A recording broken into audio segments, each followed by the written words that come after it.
Greg Allen is our next speaker. Over the last 30 years, Greg Allen has been advancing and applying green technologies in buildings, as well as advocating and educating in this field.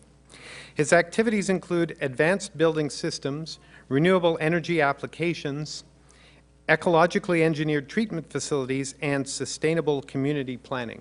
Greg Allen.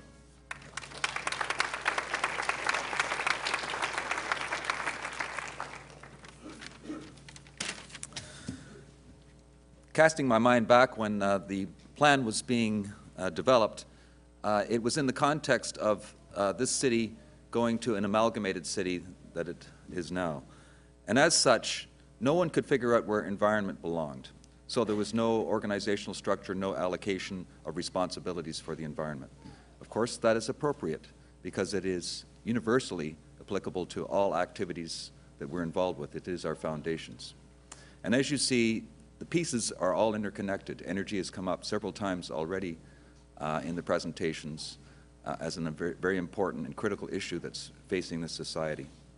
It is in its emissions, but I'm going to add to that, it's in its resource base itself.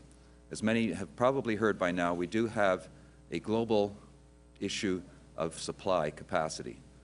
We are about to go into decline in the ability to meet the rising demands on the planet, and some are going to go without. The consequences of which I invite you to start imagining that in midwinter we get a notification that our natural gas resources that have been stored over the summer are insufficient to get us through the winter. Who goes without? I would suggest that this is an extremely important social issue because what is referred to as demand destruction is the solution that is seen by those who are taking care of us. Demand destruction means somebody doesn't get while somebody else does. And you know who isn't going to get. So as a civilization, we hold the responsibility for our collective good will and our collective ability to support each other. As such, we are going to have to address this downside of the energy supply curve. It isn't only in oil. Natural gas capacity, annual production is in decline in North America. We will have to import, and we can't build the LNG plants fast enough to bring in natural gas from regions of the world, or we're not too happy about the way we extract. We have a crisis in electricity in this province, and we have squeaked through another summer that, as you recall, in 2003 we didn't quite make.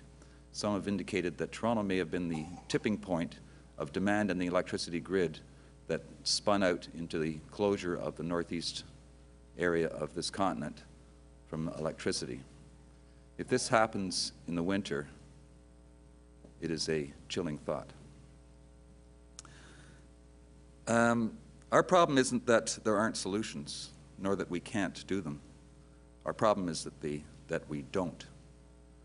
And we don't, not simply because the government isn't doing it, or that industry isn't doing it, or the individuals aren't doing it. We are collectively failing. It is the whole body politic that will have to come to terms with this. We will have to address it at the neighborhood level, but most importantly today, we'll have to address it at the electoral box. We have the opportunity to express the concerns that we have for the future, immediate future, and the future of the next generations as it pertains to the environment. And these aren't issues that are going away. These are not issues that are going to get fixed by the marketplace. These are issues that are going to have to happen because we change our ways collectively. We have in this city certainly demonstrated our capacities in various ways to bring innovation to this problem. And in fact, the outcomes are highly favorable economically, socially, and environmentally. These are not trade-offs. These are three wins together. It means that we have to change the normative means by which we undertake development in the city. We have also been innovative in our stance on many issues. We were amongst the first signatories to the greenhouse gas reduction commitments, largely due to hosting International Conference on Climate Change that made the declaration that folks were in deep trouble. The plan was worked on by hundreds of citizens. We spent a couple of years in meetings. It was well thought through. It was virtually immediately adopted by the council at that time. We had momentum. In the energy sector, the first commitment was that we needed to move towards a sustainable energy future. That is one that eventually is entirely dependent on renewable energy for its resource, and that used energy wisely and efficiently. Sweden has just adopted a carbon-free economy by 2020. I have no idea what they're thinking, but at least they're thinking. We haven't even imagined that that's possible at this point.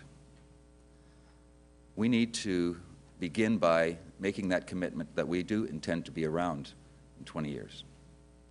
And that means that we're going to have to think far enough down the future that the decisions that we make now are well informed, and that the object is to stop the combustion of fossil fuels and to stop trying to fill the gap with overly expensive and highly dangerous nuclear development in this province. The second, and the one that I would hope that the next council will finally get around to adopting and getting on with, is the creation of an agency that will be responsible for the overall planning and implementation of what is necessary to get us there. That was emphatically placed at the beginning, because without which nobody is responsible at City Hall. To this day, we have a very small Office of Energy Efficiency that tries to run several exemplary programs, but is a very small staff. We have no central point that addresses all of the complex issues of energy that range from transportation to the electricity utility, to natural gas supply, to our housing sectors, to the energy that the city itself consumes, to how we're going to retrofit the city at large. All of those very complex, interactive elements need to be brought together in the construction of a plan and an implementation strategy that will get on with the job. So that is what I would recommend, that is the first step that we need to take to make this transition. We need to generate a body through a public consultation process that will have the resources and mandate to undertake the articulation of a full build-out plan for our future, and that will then begin the implementation process. I suggest it as an agency. It doesn't need to be a department of the city. It needs to be involve a multi-stakeholder participation in that exercise. And I emphasize that it needs to be a public dialogue, not a, we will tell you what we are going to do, hope you like it, folks, here it is. Because the wisdom in this room far exceeds any of the individuals that may be made responsible for developing this. It is, in fact, almost every significant element of what the city has done to start shifting us to a more sustainable future has been initiated by the community at large. Individually and collectively, we have made the difference. And if we cannot enter into free and open dialogue on this and be invited to do so by the council to come, I think we will fail in this number one challenge: who and how are we going to do it? Thank you.